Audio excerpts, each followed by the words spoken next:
Thaïlande, les jeunes rescapés de la grotte racontent le « miracle » de leur sauvetage. Les 12 enfants et leur entraîneur de football sauvés au terme d'une périlleuse opération de secours international dans une grotte de Thaïlande ont décrit le « miracle » d'avoir été retrouvés au bout de 9 jours, lors d'une conférence de presse inédite mercredi.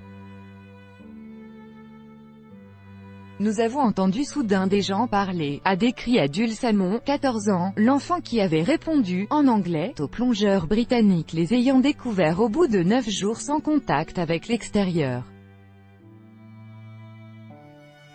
Mon cerveau ne fonctionnait pas très bien, après tant de jours sans nourriture, a-t-il ajouté, parlant de « miracle », les rescapés n'ont rien mangé, buvant seulement de l'eau de pluie durant 9 jours, et priant. Nous buvions l'eau qui s'écoulait le long des roches, a raconté Pornchai Kamluan, 15 ans. 12 jeunes joueurs de football et leur entraîneur rescapés d'une grotte en Thaïlande lors d'une conférence de presse après leur sortie de l'hôpital, à Chiang Rai le 18 juillet 2018. Copyright AFP, Lilian SUWANRUMPHA. Pour nous échapper, nous avons essayé de creuser, pensant qu'on ne pouvait pas se contenter d'attendre les autorités, mais en vain, a ajouté Ekapol Chantawong, l'entraîneur, âgé de 25 ans, le seul adulte du groupe, qui a passé plusieurs années dans un monastère bouddhiste. L'équipe des sangliers sauvages était restée bloquée, à partir du 23 juin et pour certains jusqu'au 10 juillet, dans la grotte de Tham Luang, une des plus grandes de Thaïlande. Ils avaient été découverts par des plongeurs britanniques au bout de 9 jours, à 4 km de l'entrée, sur un promontoire rocheux, prisonniers des eaux montées soudain en raison des pluies de mousson, terrain de foot improvisé sur un registre plus léger, vêtus tous d'un t-shirt orné d'un sanglier, en référence au nom de leur club de foot, des sangliers sauvages. Ils ont échangé quelques ballons sur un terrain de football improvisé dans la salle de presse. Ils ont aussi expliqué avoir regardé la finale de la Coupe du Monde dimanche soir à l'hôpital et plusieurs ont assuré voir devenir des footballeurs professionnels. Le porte-parole du gouvernement thaïlandais, Sun Serncheukhamnerd, a expliqué espérer avec cette conférence de presse permettre ensuite leur retour à la vie normale sans que les médias ne viennent les embêter. Les enfants sont sortis un jour plus tôt qu'initialement annoncé de l'hôpital où ils ont passé plus d'une semaine, d'abord équipés de lunettes de soleil pour se réhabituer à la lumière du jour après plus de 2 semaines sous terre pour certains.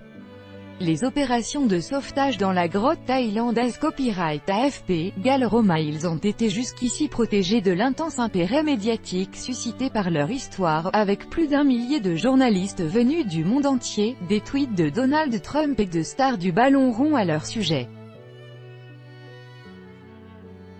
Depuis leurs évacuations spectaculaires, endormis sur des civières tirées pendant des heures par des plongeurs professionnels, les autorités sanitaires ont publié au compte-gouttes des photos et vidéos d'eux à l'hôpital. Les autorités thaïlandaises ont préféré organiser une conférence de presse afin d'éviter les sollicitations en ordre dispersé des enfants, qui doivent reprendre une vie normale au plus vite. Des psychiatres ont passé en revue les questions pour s'assurer de leur caractère non traumatisant. Les enfants ont aussi assuré qu'ils savaient tous nager, sans expliciter les raisons pour lesquelles ils s'étaient rendus dans la grotte, ont assuré ne pas y être allés pour fêter l'anniversaire de l'un d'entre eux, Ferafa, surnommé Night, qui a eu 16 ans le 23 juin, en direct à la télévision. La conférence de presse, officiellement intitulée « Renvoyer les sangliers sauvages à la maison », a été diffusée en direct à la télévision. Ils devaient rentrer à la maison dans la foulée. Thaïlande, les jeunes footballeurs sauvés après avoir été coincés 18 jours dans une grotte. Copyright AFP, Gal Roma. Les recommandations des médecins de tenir les enfants à distance de tout contact avec les médias pendant 1 mois risquent d'être difficiles à respecter vu l'intérêt suscité par l'histoire, jusqu'auprès de sociétés de production hollywoodiennes ayant repéré le bon scénario. La saga a été marquée par les frasques du milliardaire Elon Musk qui avait apporté en personne un prototype de sous-marin censé permettre l'évacuation des enfants. Un des spéléologues britanniques au cœur de l'opération de sauvetage, Vernon Unsworth, avait dénoncé un coup de pub, ce qui lui avait valu d'être traité de pédophile par Musk qui s'est excusé mercredi. Le plus beau jour de ma vie. Les familles des enfants tentent elles aussi de tenir les médias à distance et de se concentrer sur l'heureux événement. C'est le plus beau jour de ma vie, s'enthousiasmait mercredi, interrogée par l'AFP, Kameuil Promtep, la grand-mère de Douane Jeffet, plus connue sous le sobriquet de Dom, le capitaine de l'équipe de football, âgé de 13 ans. Leur évacuation, extrêmement difficile, par des boyaux étroits envahis d'une eau boueuse, avait pris 3 jours et s'était achevée le 18 juillet. Les enfants ont aussi présenté mercredi leurs condoléances à la famille du plongeur thaïlandais qui est mort pendant l'opération de sauvetage, se réunissant tous autour de son portrait sur scène. À la fin de la conférence de presse, ils se sont tous agenouillés devant un portrait du roi de Thaïlande, Rama X. Tous droits de reproduction et de représentation réservés. Copyright 2018, Agence France Presse.